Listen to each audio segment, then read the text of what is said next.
in the next 30 years, what is consuming content look like? What's the next thing? So what's wild is in the book Sapiens, he was talking about the things that humans have over billions of years, what they wanted and they got, right? So like for you to have an excess amount of food as opposed to somebody during the medieval days, that was an like a uncomprehendable idea. The fact that you have stored food, or the fact that you have multiple outfits versus, you know, in the medieval days, somebody would only have one outfit and they wear that. You take a bath every single day, they would take one once every month or something like that, depending where you are in the social class.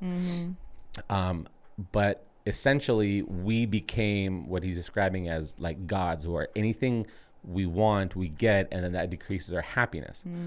So one of the wildest ideas that he presented in this book was that when you look forward in the next, let's say 30 or 50 years, I think the scariest part is to not what will come out of it, like how do we consume content, but the scariest part is as like gods living on this earth where we like have animals that we, you know, we mass produced animals, we create limbs if we need to.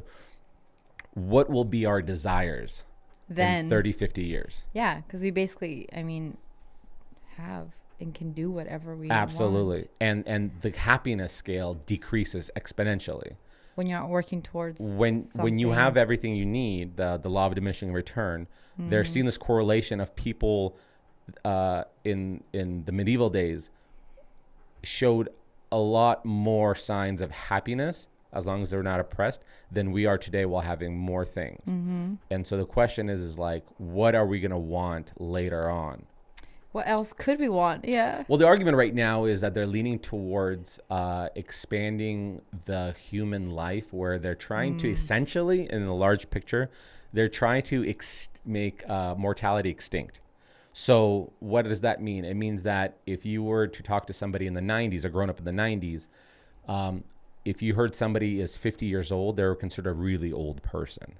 You look at somebody in their 50s right now, if they take care of themselves, they're a really young person. So that age, because of technology and science, we are seeing that the retirement age now, I mean, we spoke to our financial advisor, like before people said retirement age is 64 or 65. Now he's seeing them pushing it into the 90s because Retirement in the, I thought he said like 70s.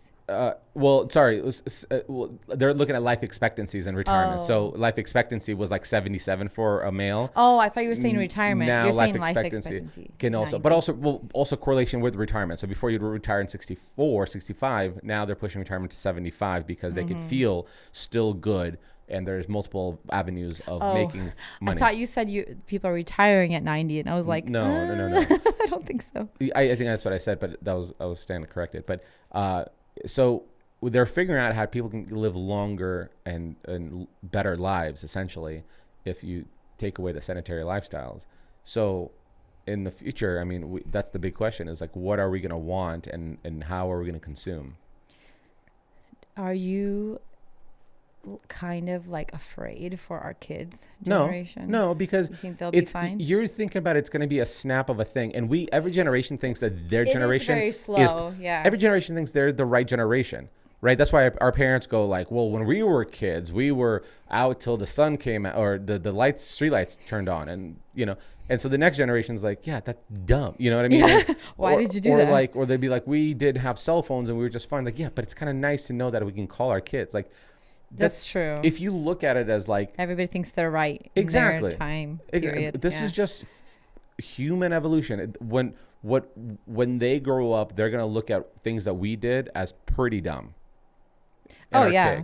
Well, because things have evolved and advanced, and of course we didn't have whatever they're gonna have, so they're gonna feel like whatever we did was kind of dumb because they have that next thing. 5 years ago, we spoke about the idea of CRISPR. CRISPR is gene manipulation therapy that they started experimenting in China, where they can look into your genetic code and identify any negative strands, cancerous strands, child deformity strands or disabilities, and then they can manipulate and remove that strand so it doesn't affect, right? We looked at it 5 years ago, 10 years ago, and people thought that is ridiculous. That goes against human rights. That goes against religious movements, that you're playing the role of God and doing this manipulation. You're looking at 10 years later. Now, today we're talking about it. They go, wait a second. We can use stem cells and I can have my shoulder back without surgery? Okay. People get it done. It works. It works phenomenally. Then you pass another 10, 20 years and they're going to be like, I can't believe these barbarians used to go get back surgery. Like, no, we can just get stem cells injected in her. Yeah. So it's just slow As progression. Absolutely. Yeah. Hey, thanks for watching our Next Door Neighbors podcast. And be sure to capture the full episode anywhere podcasts are streamed and including our YouTube channel, Next Door Neighbors.